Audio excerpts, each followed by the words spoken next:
Hey, today we've got Tim Barber here today with us. This is a 2007 Mega Cab that he brought us, and this is kind of a fun day for me. Tim was very helpful to me in the beginning. He taught me a lot about transmissions. I actually brought a transmission to him probably 12 years ago, and he built my dad's transmission and helped me repair a DTT transmission, and he helped me walk me through the whole process, and he was the one that I would call when I didn't know how to fix something.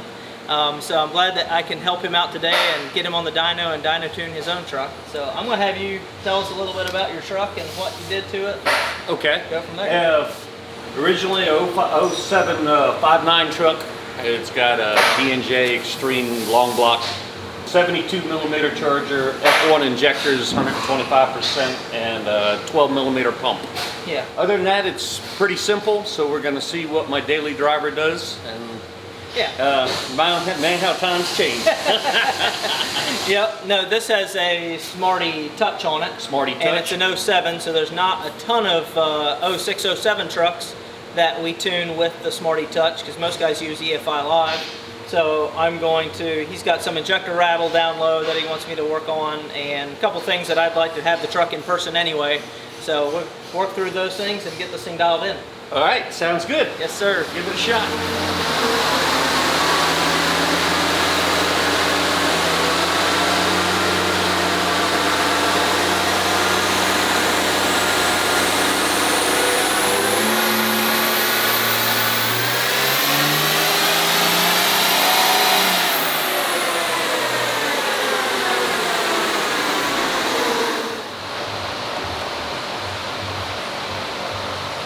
I'll probably start the run a little bit later too and get boost up, because you can see I got into the run before it was up all the way on boost.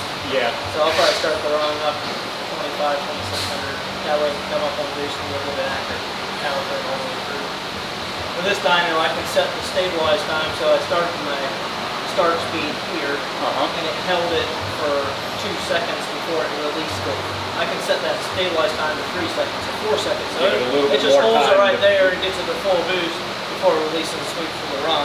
Gotcha. And then you have a full boost load sweep on your truck. Where a lot of times, like the inertia dyno, you get into it and you're building boost all the way through the curve, and it doesn't. If you get the full boost when you're past peak power, you never see your peak power. Never see peak power. What is this? Dyno Pound? Dyno Tech by Dyno Dynamics. So the dual eddy current on either side. So the advantage of the small roller is you don't have barely any inertia in the roller. So I can take 1 degree of timing out and see a dip in the curve.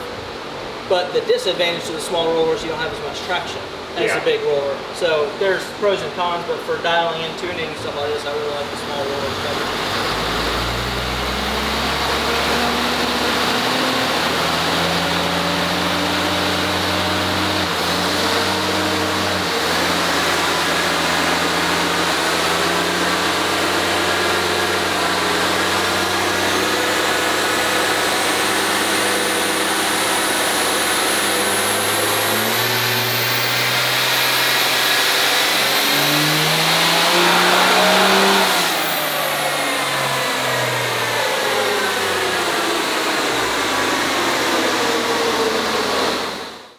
All right, well, what do you think?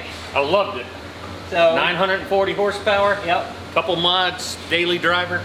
Yeah, right what I wanted. For stock rods, that's about as much as you want to push it. Like I said, this is the D&J Street Series. No, it's the Extreme long block or whatever. Yeah, the extreme, but it does not have rods. Does not have rods. But it's got the 14 millimeter head studs, factory head gasket. So it's got all the basically. He goes through, puts new Cummins pistons in it, and upgrades the head studs, does good valve seats in the head. It's got basically addresses all the... His stage one head, small camshaft, main studs, valve springs, push rods, and I think all the billet plugs, threaded plugs in the head, and the billet plugs in the side. Addresses all the common failure areas, because like a stock head, you can blow a freeze plug underneath the valve cover, never put coolant in your oil. Yep. Yeah, this kind of addresses all those problems, but really you're not running this thing at 950 horsepower a lot. No. But he wanted to turn it up and see what it made. Just see what we could do. Yeah. So this was the UDC Pro, and this has the new firmware on it where it has the 5 position switch on the fly. With the 0607 trucks, we can do that, and it did 682 on tune 682. 1. That's 1500 microseconds, and 2200 microseconds on tune 5 did 943 and almost 1400 foot-pounds of torque. Yep. So, torque is still staying reasonable. That should keep the rods happy. We addressed a couple limiter problems that we had on the dyno. It was falling off power at high RPMs. I fixed that, and now we'll get it on the road. And see how it drives. Yeah, see how it drives, see if we got rid of some of that injector chatter down low. I lowered some rail pressure down there. And on the dyno, it's behaving very nice. So if it behaves as nice on the street as it did on the dyno, you'll be ready to roll. Completely happy. Work to drive. Sweet. Well, he'll be able to send him back to Virginia, and we'll be ready to roll.